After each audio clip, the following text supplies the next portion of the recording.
What's up guys, my name is SnyperSama, but you can call me Sniper. Welcome back to the channel. In today's video, we are going over one of the newest types of gear in the game, or pieces of gear in the game if you will. And that is the Azure Age gear.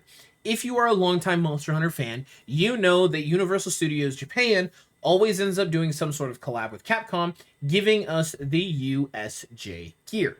Now, what you may not know is that in Monster Hunter Wilds, it's actually insanely good. Okay, this gear comes specifically with, once you have beaten the quest enough times, that is, there it is, Azure Star Dragon Dance Longsword, which is the cosmetic layered longsword you see on my character. This Azure Wind Chime that you can see on my weapon. And on top of that comes with a bow. Which, did I craft? Did I not craft? I might not have crafted it, to be honest. Yeah, no, it doesn't look like I crafted it yet. I might not have gotten all the pieces. But there is a bow as well, and the armor itself. Now, the armor is really, really good with 3 weapons specifically. Those 3 weapons are going to be longsword, dual blades, and bow. Obviously, the longsword and the bow are going to get a little bit of love with the set, considering they're the only 2 that actually got a weapon from this little event quest. However, dual blades also get tossed into the mix, and the reason for it is because dual blades loves equipment skills like latent power and adrenaline rush. And that's exactly what we're playing into today. So, for this build, we have the USJ gear and how strong it actually is. I decided I wanted to make a build on it, and here we are.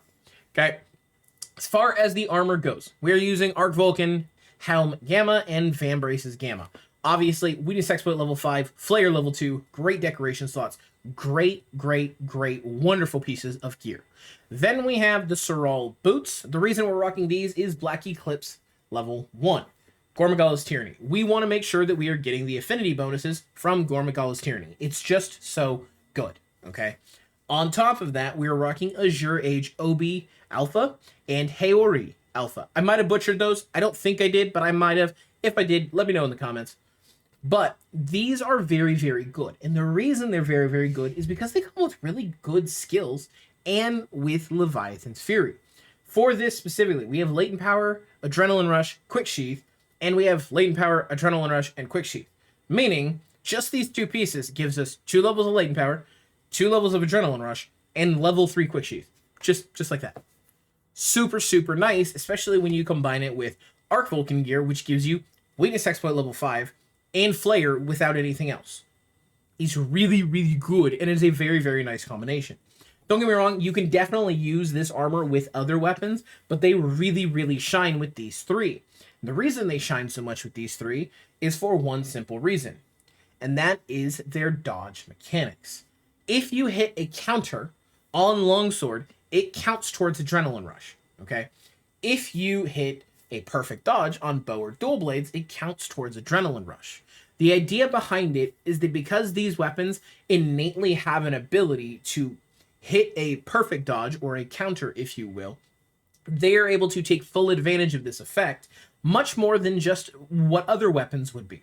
That being said, Gun Lance or Lance, you're not really rolling, you're hopping. You can still take advantage of Adrenaline Rush, but it's not built into your kit. You've got a big shield. You're supposed to use it. Sword and Shield. Charge Blade. You've got shields. Use them. Then you've got things like Light Bowgun. That one's really, really good at evasion and moving around, but typically you're not going to be dodging through a monster's attack. You're going to be dodging out of a monster's attack.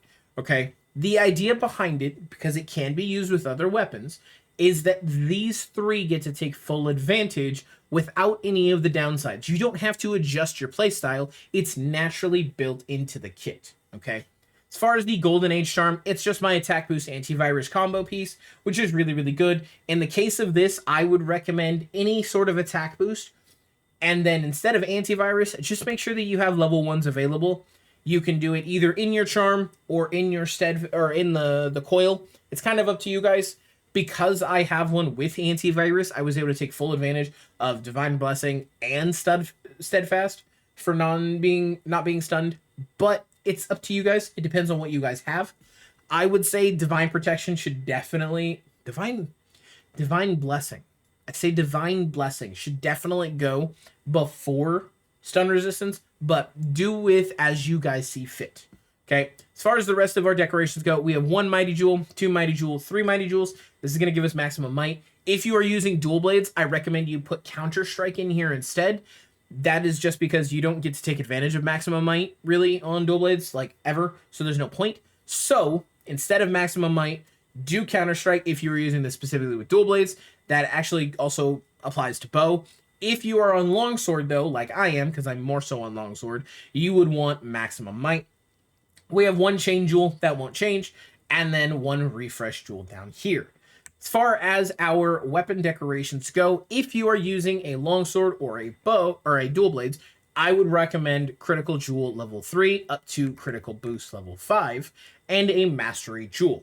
If you are using bow, more than likely you're going to do spread shot and then critical jewels. So you would just drop mastery for the critical and call it good. Super, super easy, super well done. And basically what you get is crit boost 5, attack boost 4. I have Master's Touch. You guys should have Master's Touch. Weakness Exploit 5, Maximum Might 3, Divine Blessing, Stun Resistance, Antivirus, Quick Sheath, Add Adrenaline Rush, Latent Power, Flare, Stamina Surge, Burst, Part Breaker, plus Black Eclipse, Hasten Recovery, and Azure Bolt. Hasten Recovery is going to be nice because the more you attack, the more you are going to heal. Black Eclipse is going to make it to where you get the plus 25% affinity. Azure Bolt is also going to give you a plus 15% affinity when it activates, which is nice. You do end up having Guts, assuming you roll it on your weapon. My weapon is just my GOG roll longsword, which is Dragon, Gormagal's Tyranny, Lord Soul, 3 attack, 1 affinity, and 1 sharpness. Ideally, you get 4 EXs with the final one being a 3, or if you're going for the standard God roll, which is 1 sharpness, 4 attack, you would get 3 EXs with the sharpness and 2 attack, followed by 2 level 3 attack boosts. Okay. Overall, this build does a wonderful job because you are able to have so much affinity, weakness exploit being 30%, maximum might if you are on longsword like I am. You have 60% with just these two. On a wound, it's 80%. Include antivirus with weakness exploit and maximum might. Now you're sitting at a whopping 85% affinity. Include latent power, 105% affinity. Okay. On top of that 105% affinity, you actually end up having Leviathan's Fury proccing, which is actually 120% because it gives you an additional 15. All in all, the idea behind the build is that if you don't have one thing with you, working with you, you have something else. The idea behind it is that you have every single layer covered of some sort of affinity booster for a damage increase. Not to mention, you get Adrenaline Rush, which is going to give you the raw attack bonuses, and you have Flare, which is just going to make it easier to create wounds and do more damage during everything. And then Burst, which is going to do the exact same thing. The build is really, really nice, and it lends itself to be really good at just everything. Like I said, you can use this on any weapon. It just so happens that it's best done here. You can see there, Adrenaline Rush procced. Okay. We are already sitting here at red, and you can see here. We have 417 raw attack with everything going. 322 naturally. We're at 95% raw. I said 85 earlier. I meant to say 95. We have 95%, and we're barely losing our attack bonuses. Because of everything, we are sitting without heroics at close to 400 raw attack, guys. Okay? You guys understand that all you have to do is just play with the longsword and you get these damage increases? I mean, what more can you do except play longsword the way it's intended and reap the rewards of it? This build is insane. This armor is crazy. And it was just so much fun to concoct.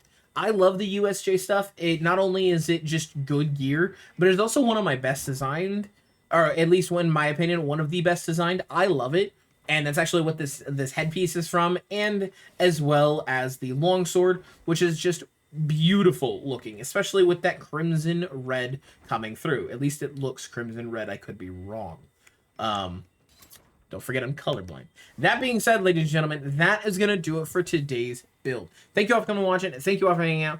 Don't forget to like, don't forget to comment, don't forget to subscribe, and I'll see all of you in the next one. Farewell. I don't ever slow up, no I don't take shit, I got no